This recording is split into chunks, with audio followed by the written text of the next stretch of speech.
Hello students, Sundaram sir classes में आपका स्वागत है। अभी सितंबर का महीना चल रहा है तो राजस्थान के जो पॉलिटेक्निक्स हैं और बाकी बहुत सारी यूनिवर्सिटीज़ हैं जिनका सुप्रीम कोर्ट के ऑर्डर के बाद एग्ज़ाम्स की तैयारियां चल रही है, तो बच्चे प्रिपरेशन कर रहे हैं।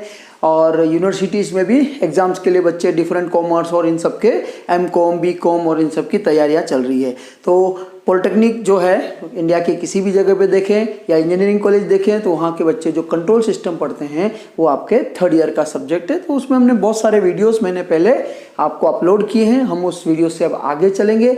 हमारा लगभग एक पोर्शन तो ख़त्म हो गया था कि basics of the control system पढ़ा, जिसमें हमने स्टेडी स्टेट पढ़ा, हमने ट्रांजिएंट और ये सब पढ़ा। अब हम पढ़ेंगे कि जो कंट्रोल सिस्टम है यानी जो डिवाइस है, जो प्लांट है हमारा, वो किस पर्पज़ के लिए बना है। क्या वो पर्पस हमारा सोल्व हो रहा है? क्या जो हम इनपुट देते हैं और अंदर जो सिस्टम होता है प्लांट का, क्या वो हमको इंटेंडेंट आउटपुट देता है? क्या हमें जो डिजायर्ड है वो आउटपुट देता है? तो इन सब से रिलेटेड एक नया पोर्शन हम शुरू करेंगे और वो है हमारा stability of A control system. कौन सा है? Stability of A control system.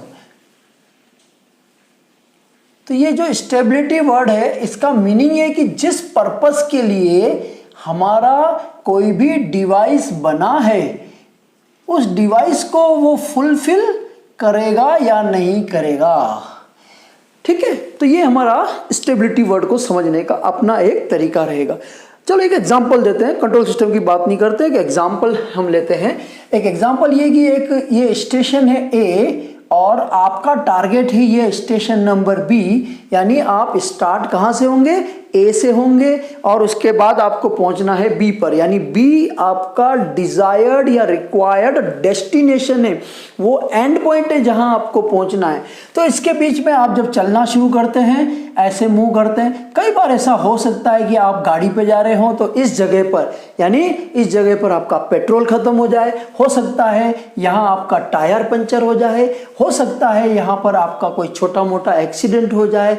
तो ऐसा संभव है कि आप ये सोच रहे हैं कि मिनिमम टाइम में आप अपने डेस्टिनेशन बी पर पहुंच जाएं, पर कई बार ऐसा हो सकता है कि हम बिल्कुल परफेक्ट टाइम में, परफेक्ट एक्यूरेसी के साथ हमारे डेस्टिनेशन बी पे पहुंच जाएं।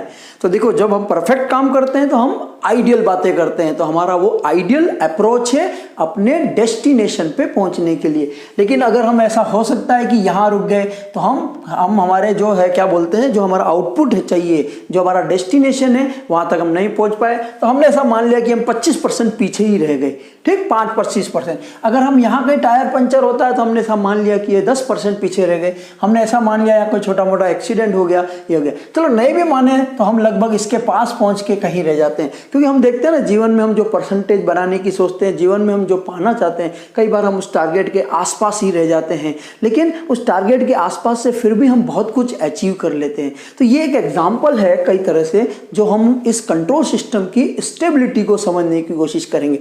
क्योंकि अब हम कंट्रोल सिस्टम की बात करें तो ये आपका देखो टाइम था, पुराना सब या रिवाइज हो जाएगा। ये आपका था आउटपुट और यहाँ पर ये था आपका डिजायर्ड इनपुट, ये आपको चाहिए। लेकिन अगर हम सेकंड ऑर्डर की बात करें तो ये इस तरह से मूव करता है और ये लगभग 2 से 5% की टॉलरेंस बैंड में जाकर आउटपुट के पास में पहुंच जाता है।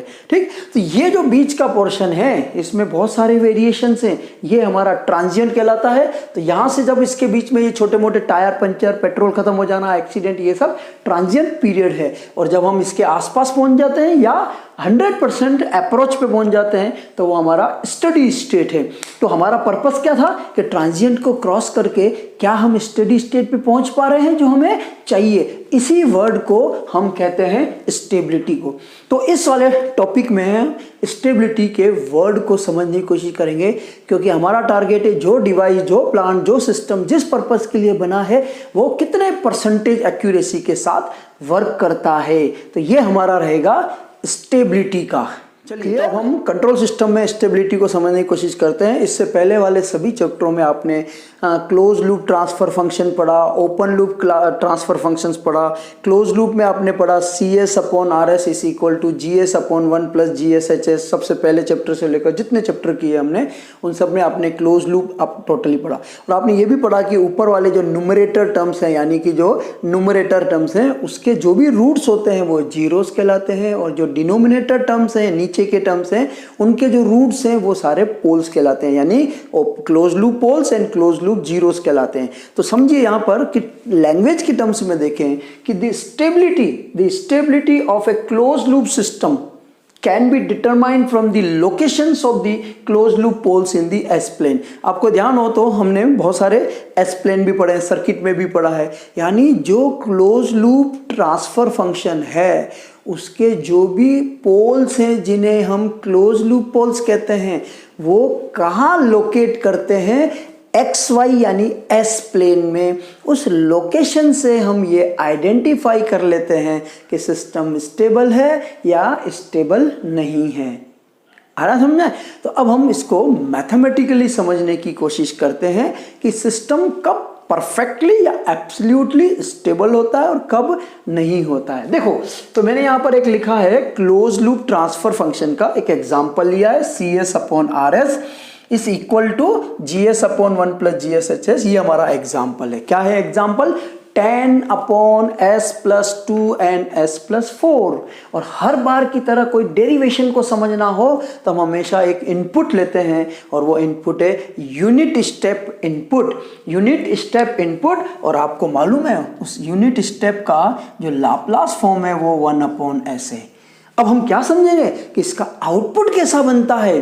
तो आउटपुट के लिए ये जो RS की वैल्यू 1 अपॉन S है इसको यहां रखेंगे, इसको क्रॉस मल्टीप्लाई करेंगे तो CS upon RS equal to 10 1 upon S 10 upon S plus 2 and S plus 4।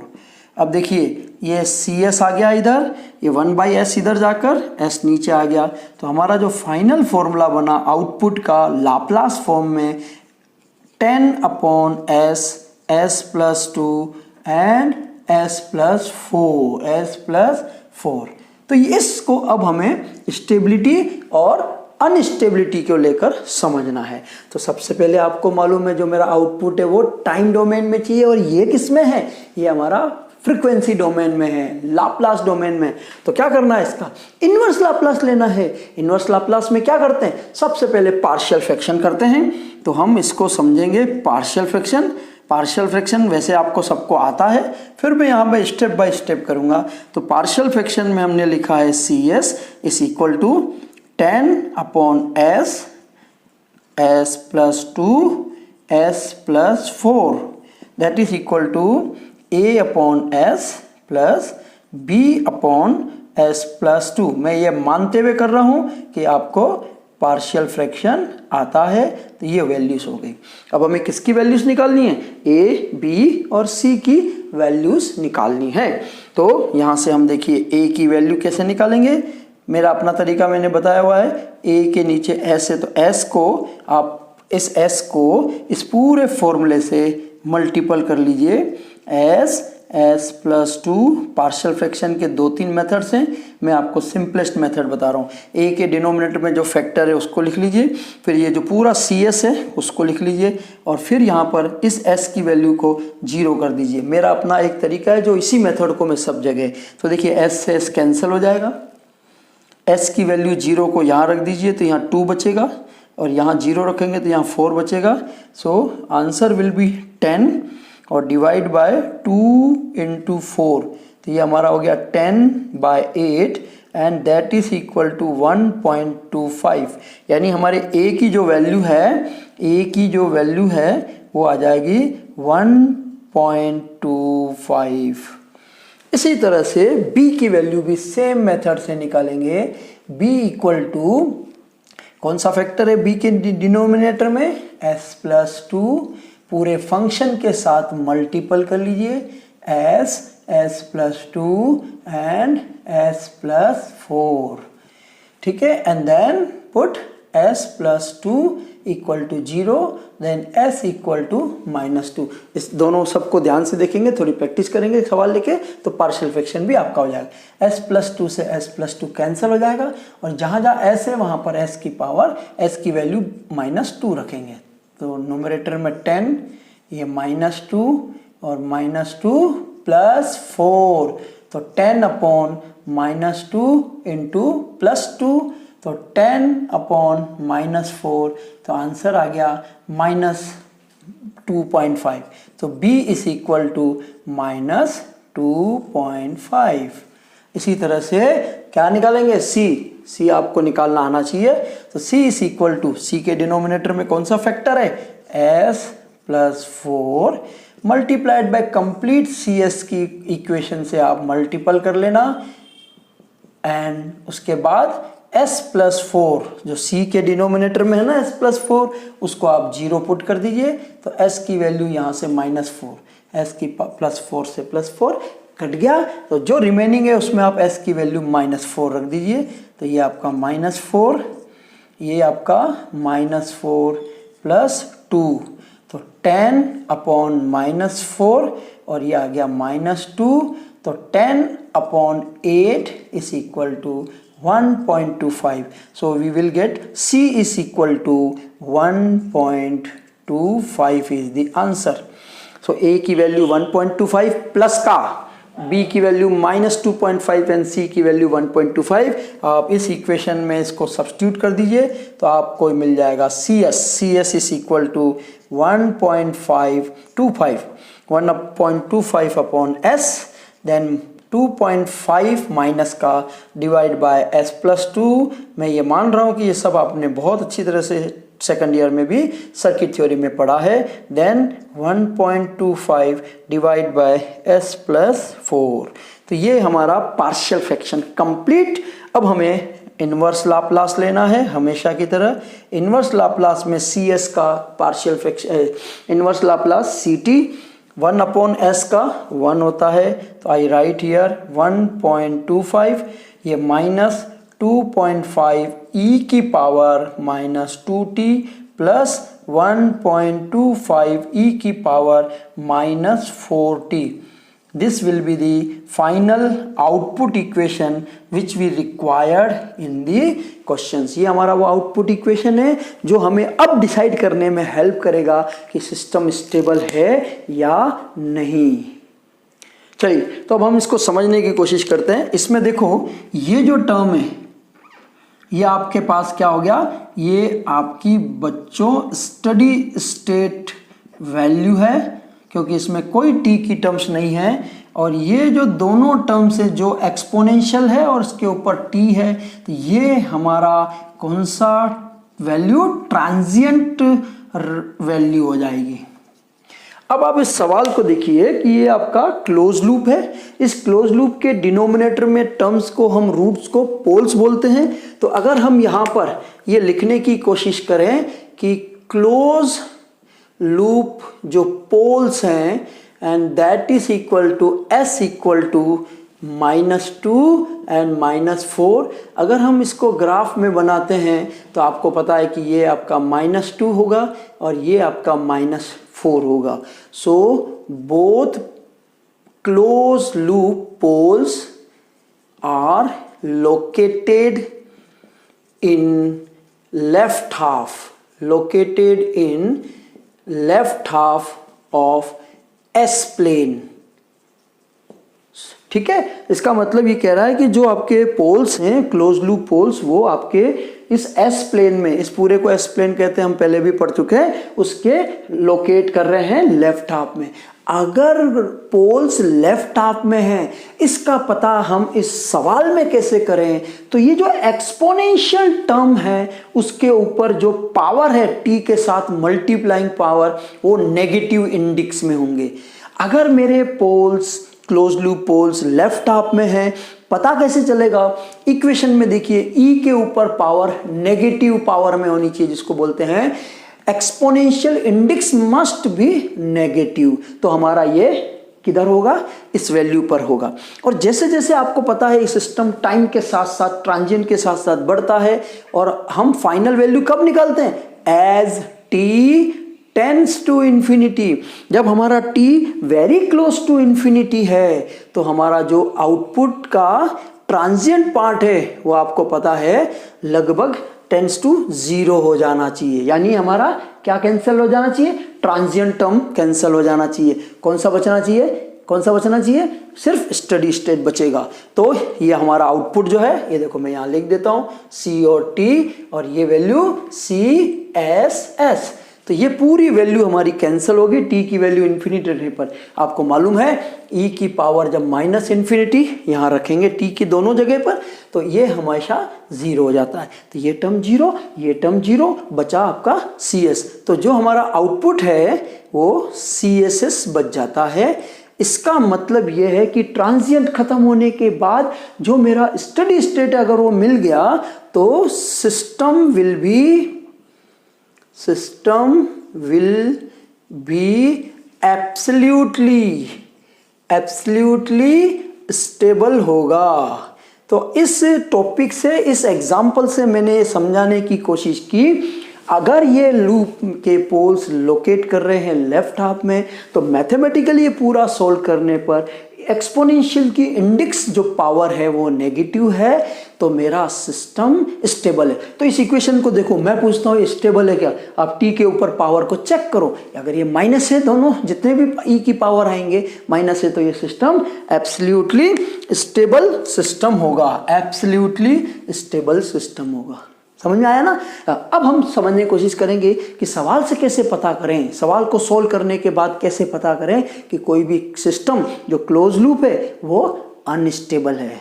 चलिए, तो अब हम अनस्टेबिलिटी की तरफ चलते हैं, है ना। तो अनस्टेबिलिटी के लिए देखो, सवाल में मैंने वही लिया है, लेकिन पहले सवाल में s+2 था, अब s-2 है। हम इसको चेक करते हैं कि ये स्टेबल है कि अनस्टेबल की तरफ है। तो again the input is, reference input is 1/s। तो हम वहीं से स्टार्ट करते हैं, CS upon 1/s। The question is 10/s+-2 and s+2। Okay, now ये s इधर आ गया, 10/s, s-2 एंड s+4। अब हमें ये सीधा उधर चला गया, तो फाइनली क्या बचा, CS is equal to 10/s, s-2 और s+4 partial fraction a/s plus b/s-2 and plus c/s+4। Now partial fraction में हम a की वैल्यू निकाल लें, a equal to s into पूरा फैक्टर लिखना है, भूलना नहीं। बहुत आसान तरीके से मैंने आपको पार्शियल फ्रैक्शन बता रहा हूँ। And then put s equal to 0, s से s कैंसल, इसमें 0 रखोगे तो -2 बचेगा, इसमें 0 रखोगे तो +4 बचेगा। तो ये आपका हो गया 10/-8 इज इक्वल टू -1.25। ये आपका -1.25 बच गया है। इसी तरह से अगर हम यहाँ निकालें b के डिनोमिनेटर में क्या था, याद आ रहा है, s-2 into 10/s, s-2 s+4 and then put s-2 equal to 0, s equal to +2, है ना। तो s-2 से s-2 cancel, then b is equal to 10/s की जगह पर 2 रख दीजिए, और इधर 2 रखोगे तो ये 6 आ जाएगा। तो 10/12 की जो वैल्यू आ जाएगी, 10/12 की जो वैल्यू आएगी उसमें आप करोगे तो 0.833 b की वैल्यू आ जाएगी। इसी तरह से अगर आप c की वैल्यू निकालोगे तो c के डिनोमिनेटर में s+4 है, s+4 को हमेशा पूरे फैक्टर के साथ मल्टीपल कर लीजिए, s-2 और s+4, then put s+4 equal to 0, then s equal to -4, then s+4 से s+4 cancel, then c is equal to 10/s की जगह पर -4 और इधर -4 रखोगे तो -4 -2 -6 तो 10/24 प्लस का एंड इट्स वैल्यू इज 10 में 24 का डिवाइड करोगे तो 0.416। तो किसकी वैल्यू आ गई? ए की, बी की और सी की। तो इस इक्वेशन में हम वापस रख देते हैं। Output C S is equal to A की वैल्यू है -1.25/s, बी की value 0.833 divide by s-2 plus 0.416/s+4। अब आपको क्या लेना? हमेशा की तरह इनवर्स लाप्लास लेना है। इनवर्स लाप्लास जब आप लोगे तो C of T is equal to -1.25 1/s का इनवर्स लाप्लास 1 और प्लस 0.833 e की पावर प्लस 2t, यहाँ पर माइनस है तो प्लस हो जाता है 0.416 e की पावर -4t। तो ये आपका complete output equation time domain में आ गया, जिसमें से आपको साफ लग रहा है कि इसमें t की कोई वैल्यू नहीं है। तो ये आपका CSS यानी स्टडी स्टेट वैल्यू हो जाएगी, और ये आपका कंप्लीट CT ऑफ t, जिसको हम बोलते हैं ट्रांजिएंट वैल्यू। अब देखो, अगर हम इस सवाल के पोल्स निकालने हैं डिनोमिनेटर में, तो मैं लिख देता हूं closed loop poles, close loop poles s equal to -2 का हो जाएगा, इधर राइट साइड में जाएगा +2 और 4 का जाएगा तो -4। और जब आप इसको s प्लेन पे लोकेट करोगे तो +2 इधर आ जाएगा और -4 इधर आ जाएगा। तो ये कहता है कि अगर क्लोज लूप पोल्स में से कोई भी एक पोल या इससे ज़्यादा, ठीक, अगर एक राइट साइड में आ जाता है तो पता कैसे चलेगा? इसमें इस आउटपुट इक्वेशन में जो टाइम डोमेन में है उसकी जो इंडेक्स पावर है, एक्सपोनेंशियल पावर है, वो प्लस होगा। अगर आपको सवाल में कहीं पर भी एक्सपोनेंशियल के ऊपर प्लस पावर दिखे, डायरेक्ट कह देना कि ये सिस्टम अनस्टेबल है, ये आपकी इक्वेशन से पता लगेगा। अच्छा, ग्राफिकली कैसे पता लगेगा? कि अगर ये इंडेक्स प्लस में है, इसका मतलब कंफर्मली वो पोल्स राइट साइड में होगा और सिस्टम हमारा अनस्टेबल होगा। तो फिर हम देखते हैं कि जब as time t tends to infinity c of t, अब ध्यान से समझना, ये जो पावर है थोड़ी मैथमेटिक्स सीखनी पड़ेगी। मैथमेटिक्स ये कहता है कि e की पावर, अगर कोई भी यहाँ पर अल्फा इंटू टी है, अगर अल्फा की वैल्यू आप इन्फिनिटी रखते हो, e की पावर -इन्फिनिटी, तो वो 0 होता है, और अगर e की पावर प्लस इन्फिनिटी हो तो वो इन्फिनिटी पर बढ़ता जाएगा। इसका मतलब ये है कि मेरा टाइम t इन्फिनिटी की तरफ जा रहा है, तो आउटपुट भी इक्वेशन जीरो नहीं होने की कोशिश कर रहा है। वो क्या कोशिश कर रहा है? वो भी इन्फिनिटी जा रहा है। तो c of t tends to infinity. अगर मेरा ट्रांजिएंट खत्म हो जाता है 0 पर, जो पहले वाले केस में था, सिस्टम स्टेबल होगा। लेकिन अगर मेरा आउटपुट इक्वेशन 0 नहीं होकर कहाँ जा रहा है, ट्रांजिएंट टर्म इन्फिनिटी पे जा रहा है, तो मेरा सिस्टम स्टेडी स्टेट के आसपास भी नहीं होगा, वो इन्फिनिटी पे अनकंट्रोलेबल होगा और सिस्टम अनस्टेबल होगा। तो मैं यहाँ लिखता हूँ so system will be unstable होगा। तो मैंने मैथमेटिकली आपको ये समझा दिया कि अगर पावर में माइनस हो सारे, तो वो लेफ्ट हाफ में होंगे और सिस्टम स्टेबल होगा। अगर एक्सपोनेंशियल में कोई एक भी पावर प्लस की हो गई, तो मेरा जो लोकेशन से वो एक राइट साइड में होगा। जितने एक्सपोनेंशियल टर्म में प्लस है, उतने पोल राइट साइड में होंगे। सारे नेगेटिव हैं तो लेफ्ट हाफ में होंगे, सारे पॉजिटिव तो सारे राइट हाफ में होंगे। इस राइट हाफ और लेफ्ट हाफ को देखकर आप क्या पता कर सकते हैं, सिस्टम स्टेबल है कि अनस्टेबल है। तो मैथमेटिकली समझ गया। अब हम क्या करते हैं, वो जो दोनों इक्वेशंस आई थी, ये इक्वेशन, इसका आउटपुट, ऐसे इक्वेशन को हम ड्रॉ करते हैं दोनों तरफ। फिर हम इसका ग्राफ बना के समझाने की कोशिश करता हूं कि ग्राफ से हम कैसे समझें कि सिस्टम स्टेबल हो तो कैसा ग्राफ आएगा। क्लियर? तो देखो अब हम कंपेयर करते हैं ना कि स्टेबिलिटी और अनस्टेबिलिटी है।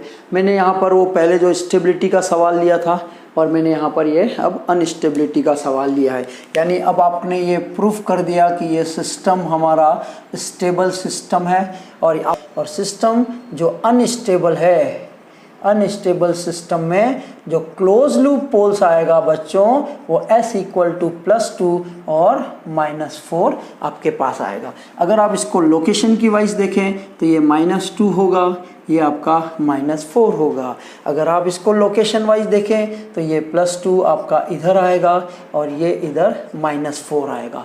यानी सारे अगर लेफ्ट हाफ में है तो स्टेबल है, अगर इन सब पोल में से एक भी पोल अगर राइट साइड में है तो वो अनस्टेबल होगा। ग्राफ बनाने की कोशिश करते हैं। चलो इसमें हमने एक फॉर्मूला भी लिख लेते हैं CT और इधर भी हम एक फॉर्मूला लिखते हैं। CT का फॉर्मूला याद करो 1.25 था प्लस 1.25 था और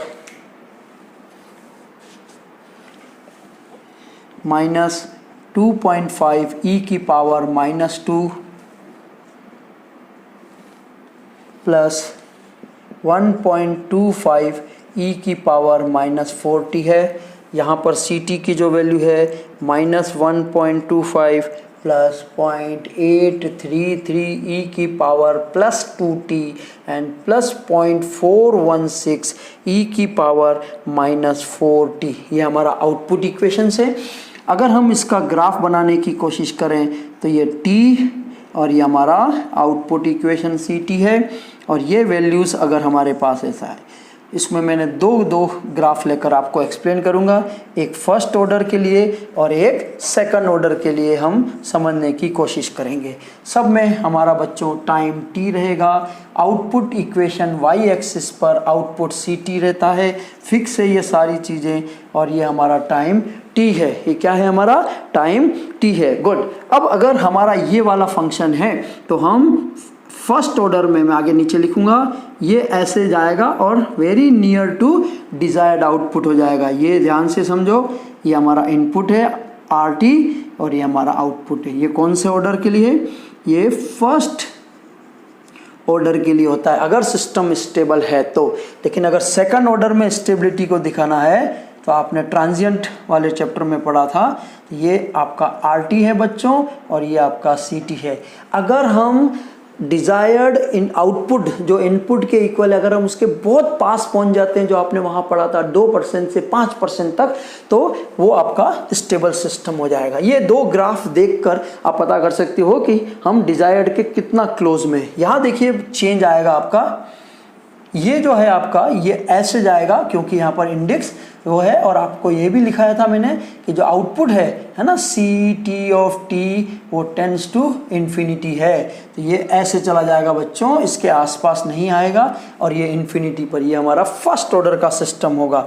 यहाँ पर मैं लिख देता हूँ, ये हमारा सेकंड ऑर्डर का सिस्टम है और ये हमारा फर्स्ट ऑर्डर का सिस्टम है। किसमें? अनस्टेबल में। लेकिन अगर यही हमारा सेकंड ऑर्डर होता अनस्टेबिलिटी में, तो हम यहाँ से ध्यान से देखिए, ये छोटा ये बड़ा और ये ऐसे चलता और लास्ट में वो इन्फिनिटी पर पहुंच जाता। तो इन सब को देखकर आपको कंपेरेटिव ये समझ में आ जाना चाहिए कि what is the difference between system stable and system unstable है। दोनों के कारण आपको मैंने इक्वेशन से लोकेशन के आधार पर भी समझाया कि लेफ्ट हाफ राइट हाफ वाला स्टेबल।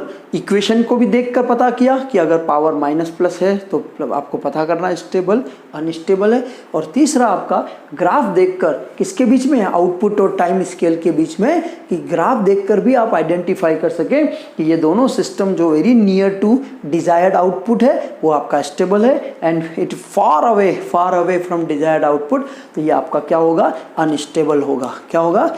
अनस्टेबल होगा। तो इस ग्राफ से मैंने आपको ये समझाने की कोशिश की है कि स्टेबिलिटी क्या होती है किसी भी कंट्रोल सिस्टम की। तो यहाँ पर हम इस वीडियो में यही फिनिश कर रहे हैं। स्टेबिलिटी का मैं एक और वीडियो इसके बाद आपके पास लेकर अपलोड करूंगा। उसमें हम स्टेबिलिटी, अनस्टेबिलिटी और भी बहुत टर्म्स है, marginal stability, critical stability, relative stability, asymptotic stability, conditional stability. तो एक video complete different types of stability word को समझना है यहाँ पर ये बहुत जरूरी आपको ये समझना था कि पूरी कंट्रोल सिस्टम की डिजाइन स्टेबिलिटी वर्ड पर होती है। क्लियर? तो इस वीडियो में हम यही करते हैं। अब वीडियो आपको पसंद आया हो तो लाइक कीजिए, सब्सक्राइब जरूर करना है, फ्रेंड्स के साथ शेयर करो, क्योंकि एग्जाम्स में बहुत मेरे वीडियोस बच्चों को काम आते हैं। ठीक है, लाइक भी करना है, कमेंट्स भी करना है। Okay, all the best for your future. Thank you.